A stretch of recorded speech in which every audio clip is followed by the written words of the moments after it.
नमस्कार, रन संख्या 6E212 में आपका स्वागत है। गुवाहाटी 1 घंटे की दूरी पर है। आज हमारे एविएटर्स हैं कप्तान देव सह कप्तान सिद्धार्थ कौर। तुरंत अपनी कुर्सी पर बैठ जाए ताकि हम समय पर प्रस्थान कर सके। धन्यवाद। May I have attention please, requesting all the passengers to kindly take their seats for departure.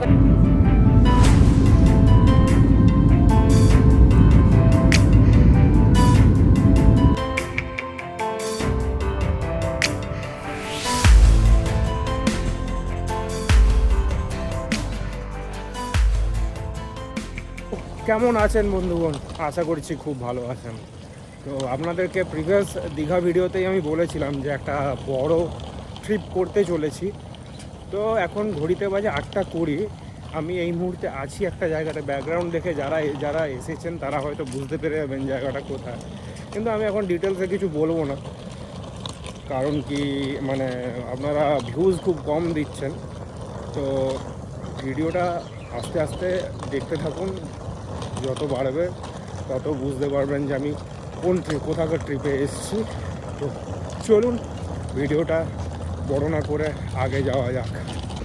এইবারের জার্নিটা ছিল একটু অন্যরকম। আমরা চিরাচরিত ট্রেনে আসা যাওয়া ছেড়ে এবারে আমরা ফ্লাইটে করে যাওয়ার সিদ্ধান্ত নিয়েছিলাম। তো সেই মতোই আমরা 4টে নাগাদ উবেরে ক্যাব বুক করে চলে গিয়েছিলাম কলকাতা এয়ারপোর্টে। সেখানে আমাদের ইন্ডিগো 212 ফ্লাইটে আমাদের সিট বুক করা ছিল।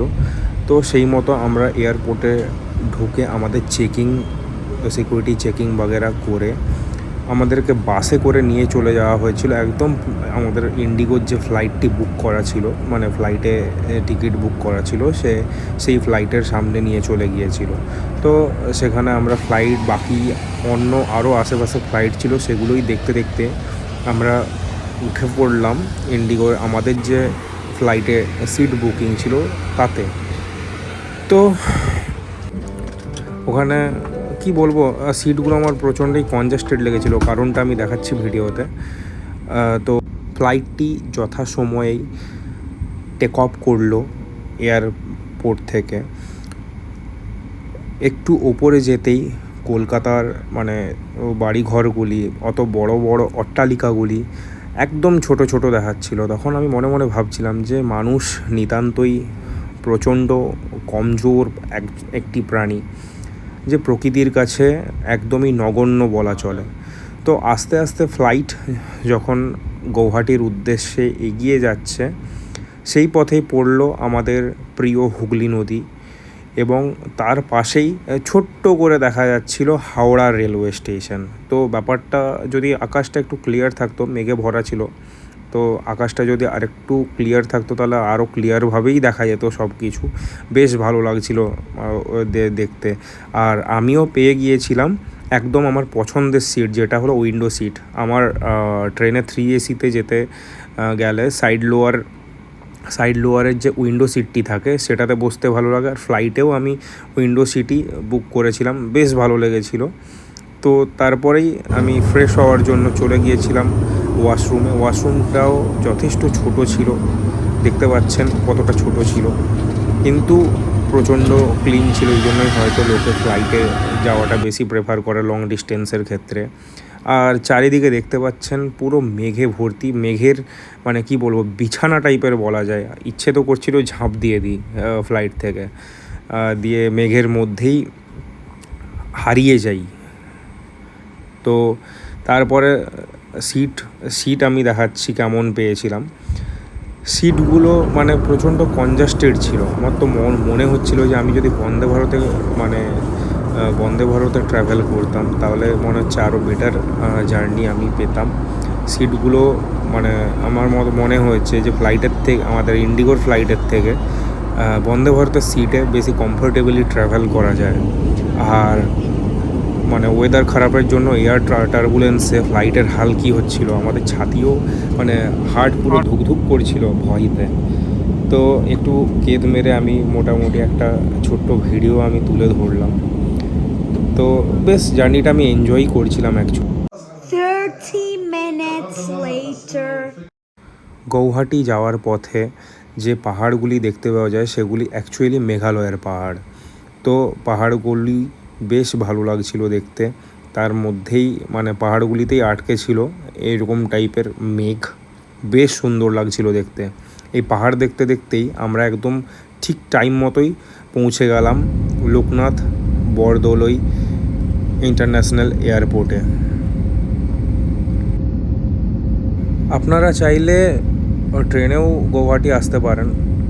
তো ট্রেনে করে ওই মোটামুটি ধরুন 22 ঘন্টার মতো টাইম লাগতো। আমি তো খড়গপুর থেকে এসেছিলাম, তো মোটামুটি বলতে পারেন খড়গপুর থেকে যদি গৌহাটি যাওয়া হয় তাহলে ওই 22 ঘন্টা মতো লাগে। আর এমনি আপনি যদি হাওড়া বা শিয়ালদা থেকে ট্রেন ধরেন গৌহাটির জন্য, তাহলে ওই ধরে রাখুন মোটামুটি 16-18 ঘন্টা মতো লাগবে। ফ্লাইটের টিকিটের জন্য আমাদের পার হেড পড়েছিল ওই 3800 টাকা মতো। দামটা একটু বেশি, কিন্তু হ্যাঁ অনেকটা টাইম সাশ্রয়ী, মানে প্রচুর টাইম সাশ্রয়ী। 1 ঘন্টাতে আমরা কলকাতা থেকে গৌহাটি পৌঁছে গিয়েছিলাম। আর আমার গৌহাটি এয়ারপোর্টটা বেশ ভালো লাগে। ছোট হলেও এত সুন্দরভাবে ওদের কালচারগুলো ছোট্টভাবে ফুটিয়ে রেখেছে না এয়ারপোর্টের ভেতরে। আর এয়ারপোর্টটা প্রচণ্ডই পরিষ্কার পরিচ্ছন্ন, প্রচণ্ডই। আমার গৌহাটি এয়ারপোর্ট বেশ ভালো লাগে। তো বেরিয়ে লাগেজ কালেক্ট করার পরে আমরা মানে এয়ারপোর্টের বাইরে থেকে ট্যাক্সি না নিয়ে সোজা চলে গেলাম, বেশি না 1 কিলোমিটার ডিস্টেন্সে হাইওয়ে আছে গৌহাটিতে, সেই হাইওয়ে সামনে থেকে পেয়ে গেলাম পল্টন বাজার যাওয়ার জন্য বাস। গৌহাটিতে ম্যাক্সিমাম এখন গভর্নমেন্টের থেকে সব এসি বাস চালাচ্ছে, বাসগুলো যথেষ্ট পরিষ্কার পরিচ্ছন্ন। আর মানে পল্টন বাজার অবধি যাওয়ার জন্য আমাদের পার হেড করে পড়েছিল ওই 100 টাকা করে টিকিট। 100 টাকা করেই টিকিট পড়েছিল। তো এসির হাওয়া খেতে খেতে মোটামুটি ওই 8 কিলোমিটার রাস্তা পল্টন বাজার অবধি। 8 কিলোমিটার রাস্তা আমাদের ওই টাইম লেগেছিল খুব বেশি হলে 45 মিনিট। পল্টন বাজার আমরা গেলাম কী জন্য? পল্টন বাজার থেকে আমাদের যাওয়ার ছিল অরুণাচলের তাওয়াং অবধি। তো মেনলি তাওয়াং যাওয়ার জন্য শেয়ারিং গাড়ি যেগুলো হয় সেগুলো হচ্ছে একদম সকাল 6টা নাগাদ ছাড়ে, যেটা আমরা জানতাম।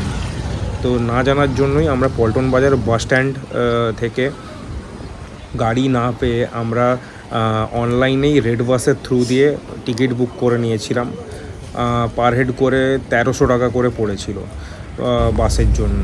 তবে বাসগুলি আপনারা পল্টন বাজার বাস স্ট্যান্ড থেকে পাবে না। বাসে রাইড করার জন্য আপনাদেরকে চলে যেতে হবে সোজা আইএসবিটি বাস স্ট্যান্ড গৌহাটিতে, সেখান থেকে আপনারা বাসগুলি পেয়ে যাবেন। তাই আমরা পল্টন বাজার বাস স্ট্যান্ড থেকেও আবারও বাস ধরে চলে গিয়েছিলাম আইএসবিটি বাস স্ট্যান্ড। এবারের গন্তব্যটা আমাদের ছিল অরুণাচল প্রদেশের তাওয়াং শহরে। তো বাস খুব একটা চলে না, হাতে গোনাগুনতি ওই 3 থেকে 4টি বাস চলে। আমার মনে হয় সম্ভবত 11:30টাতেই, মানে সকাল 11:30টাতে লাস্ট বাস অরুণাচলের তাওয়াংয়ের জন্য যায়। তো দেখতে পাচ্ছেন বাসগুলো এরকমই হয়, প্রতিটা বাসই, কোনো স্লিপার বাস হয় না, এরকমই নর্মাল বাস হয়। এসির জন্য পয়েন্ট করা থাকলেও এসির কোনো কানেকশন এই বাসগুলিতে দেওয়া থাকে না। আমি জানি না কেন, হয়তো তাওয়াংয়ে ঠান্ডা বলে ওই জন্যই দেওয়া থাকে না, কারণ ম্যাক্সিমামটাই আমাদের জার্নি করতে হয় অরুণাচলের মধ্যে দিয়ে, তো সেই জন্য হয়তো এসির পয়েন্টগুলো বন্ধ করা থাকে।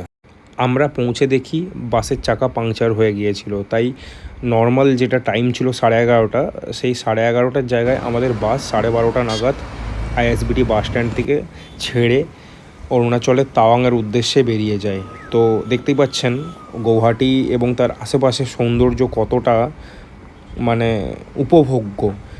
আর গৌহাটি ব্রিজটাও আমার বেশ দারুণ লাগে, নিচ দিয়ে ট্রেন যায়, উপর দিয়ে গাড়ি যায়, 4 চাকা যায়।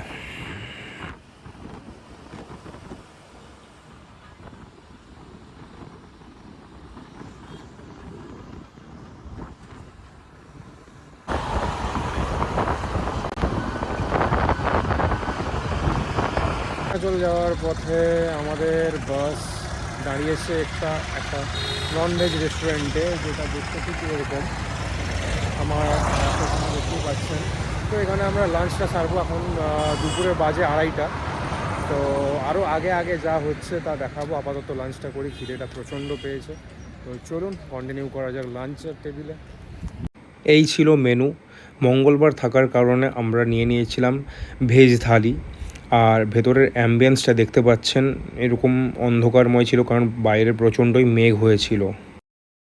ভেজ থালিতে আমাদের দেওয়া হয়েছিল ভাত, 2 রকমের ডাল, একটা তরকারি, কি তরকারি দিয়েছিল জানি না, আলু ভাজা, পটল ভাজা, বাস এটাই নিয়ে নিয়েছিল 100 টাকা।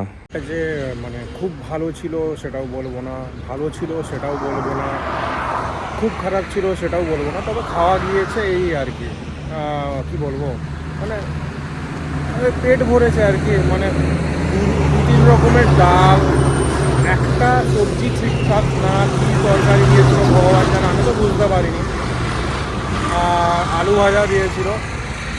এইসব যে 2-3 রকমের ডালের কোনো দরকারই ছিল না। ভেজ থালি নর্মাল একটা 100 টাকা দাম ভেজ থালি এইরকম একটা লোকেশনে, নাম হচ্ছে বিজুলি ধাবা।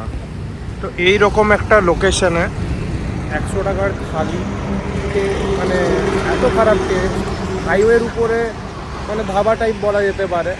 তো এরকম টেস্ট আমি আশা করিনি। আমি একটা জিনিস লক্ষ্য করলাম, আমি 5 বছর আগেও আসামে এসেছিলাম, কিন্তু আসামে হচ্ছে এখন জিনিসপত্রের দাম মানে টুরিস্ট দেখলে যেন আরও বেশি বেড়ে যাচ্ছে, 5 টাকা 10 টাকা সব জিনিসই বেশি, ঠিক আছে, নর্মালের তুলনায় যা হওয়া দরকার তার থেকে অনেকটাই বেশি। তো এগুলো আমার একটু আজীব লাগলো দেখে। তো যাই হোক, চলো ভিডিওটাকে আগে কন্টিনিউ করি। আমার ভালো লাগেনি ভেজ ধারকা, সত্যি কথা বলতে একদমই ভালো লাগেনি।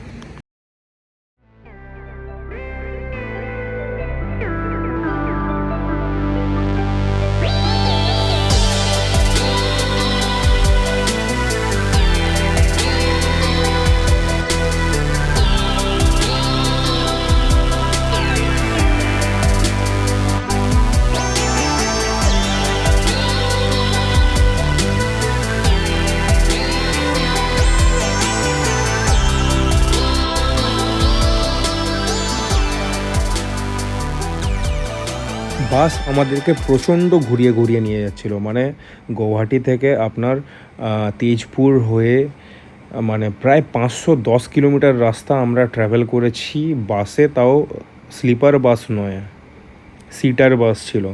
তো প্রচণ্ডই কষ্ট হচ্ছিল, জার্কিংও হচ্ছিল। আমি বলবো, আমি প্রেফার করব যে আপনারা তাড়াতাড়ি পৌঁছবেন। সকাল 6টার সময় হচ্ছে আপনার শেয়ারিং গাড়ি ছাড়ে, তো সেই শেয়ারিং গাড়ি ধরেই তাওয়াং যাওয়ার চেষ্টা করুন যদি আপনারা ফ্যামিলি নিয়ে আসেন বা বাইক রাইড করে। রাত্রেবেলায় মনে হচ্ছে আজকে আর ঘুমটা হলো না, কারণটা হচ্ছে ঠিক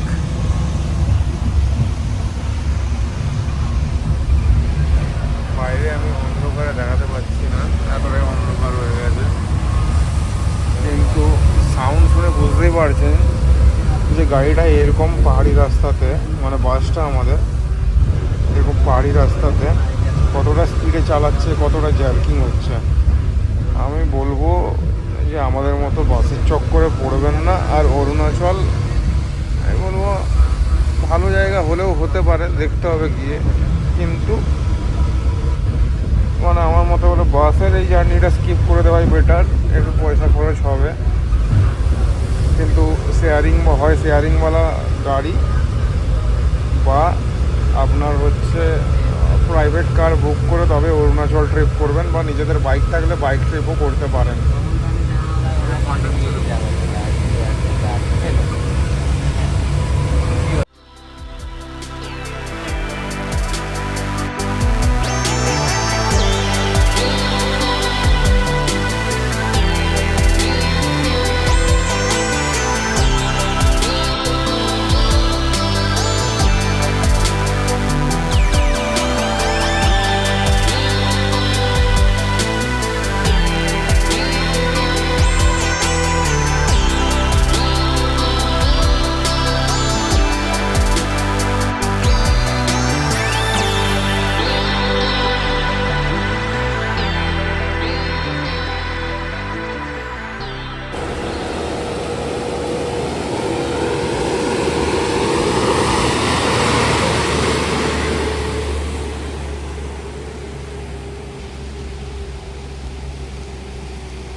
রাত্রি 9:30 নাগাদ আমাদের বাস একটি ধাবাতে দাঁড়িয়েছিল ডিনারের জন্য, প্লাস ড্রাইভারও চেঞ্জ হয়, কারণ পাহাড়ে বাস চালানোর ড্রাইভার আলাদা হয় আর ডাউনে বাস চালানোর ড্রাইভার আলাদা হয়।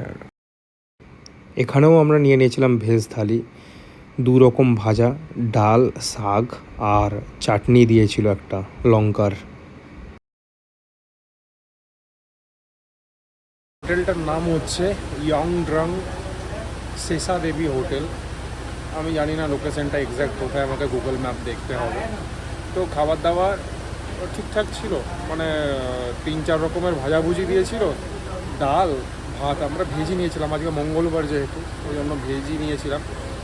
তো ঠিকঠাক ছিল। 120 টাকা পার প্লেট নিয়েছিল, পার থালি নিয়েছিল, ভেজ থালি। তো চলবে, কাজ জানানোর মতো রাতটা মোটামুটি ভরপেট খেয়ে নিয়েছি। আস্তে আস্তে বাস যা ওড়াচ্ছে, রাস্তাঘাট তো দেখালাম ভিডিওতে যতটা পারলাম অন্ধকারের মধ্যে, তো ভয় লাগছে। দেখা যাক, এটাই অ্যাডভেঞ্চার, এটাই নর্থ ইস্ট ইন্ডিয়া। তো চলো যাওয়া যাক। আজকে হয়তো আর ব্লগটা কন্টিনিউ করতে পারবো না, দেখছি কতদূর কী করতে পারি, না হলে একদম কাল সকাল থেকে ব্লগটা আমি কন্টিনিউ করবো। তো চলো।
ঘড়িতে বাজে ওই 5:30 নাগাদ, আর আমরাও তাওয়াং থেকে ওই মোটামুটি 35-40 কিলোমিটার মতো ডিস্টেন্সে এখনও আছি।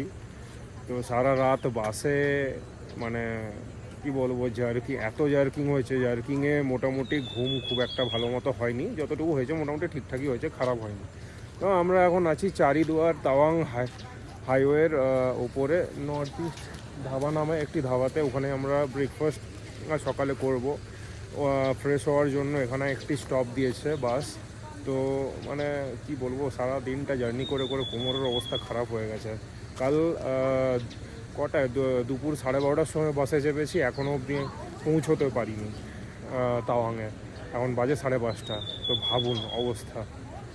আর এ পাশে আছে বর্ডার রোড অর্গানাইজেশনসে বিভিন্ন প্রজেক্ট, হয়তো এটা নতুন রাস্তা তৈরি হতে চলেছে। আর এ পাশে হচ্ছে এই রাস্তা ধরে সোজা গেলে তাওয়াং। ওয়েদার মোটামুটি ঠিক আছে।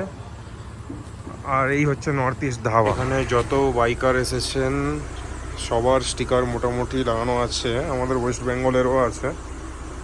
কিন্তু আমি যেটা খুঁজছি সেটা হচ্ছে অ্যাডভেঞ্চারাস বাঙালি, সেটা আমি পাচ্ছি না এখানে। আমি যতদূর জানি অ্যাডভেঞ্চারাস বাঙালিও এখানে এসে স্টিকার লাগিয়ে গিয়েছিল, কিন্তু সেটা আমি দেখতে পাচ্ছি না।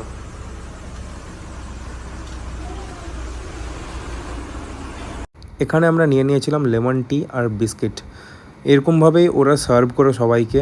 আর ওদের ওখানে 2-3টে কুকুর ছিল, আমি ব্রেডগুলোর নাম অ্যাকচুয়ালি জানি না, তাই আমি বলতে পারছি না। কুকুরগুলো বাইরে এভাবেই মানে আশায় দাঁড়িয়েছিল কখন কেউ তাদেরকে এভাবে বিস্কুট খাওয়াবে। তারপরে আমরা দেরি না করে বেরিয়ে পড়লাম সোজা তাওয়াংয়ের উদ্দেশ্যে।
বেরিয়ে পড়েছে, একদম ডাইরেক্ট আমার মুখের উপরে পড়ছে সূর্যের সোনালি আভা, আর সাথে সাথে বাসও এগিয়ে চলেছে তার নিজের গতি। হর্নের আওয়াজ শুনে বুঝতে পারছেন এই সরু সরু রাস্তাতে ঠিক কতটা স্পিডে বাস টেনে নিয়ে যাচ্ছে। ভাবুন, ওই গৌহাটি থেকে আপনার তাওয়াং অব্দি 550 কিলোমিটার, সম্ভবত 550 কিলোমিটার। যা বাসটির বেরোনোর টাইম ছিল 11:30, 1 ঘন্টা লেট করেছে, টায়ার পাংচার হয়ে গিয়েছিল ওই জন্য। তারপরে নিজের যে এখানে পৌঁছানোর টাইম, সেই পৌঁছানোর টাইমের প্রায় মানে একদম কত আধা ঘন্টা ডিলে করে আপনার তাওয়াং পৌঁছবো হচ্ছে। তো এরপরে ভিডিওটা আমি ডাইরেক্ট তাওয়াংয়ে কন্টিনিউ করছি। তো চলো, সূর্যের আলো, এই তো ঘোরার ওয়েদার রেডি, এবার গিয়ে শুধু ঘুরতে হবে তাওয়াং পৌঁছে।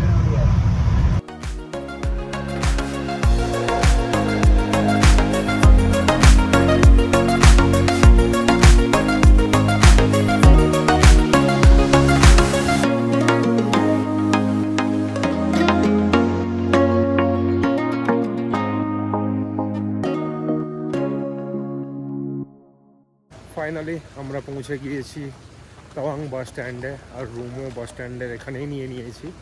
তো রুমের দিকে এখন যাচ্ছি, বৃষ্টি পড়ছে প্রচণ্ডই, ভালো মতোই।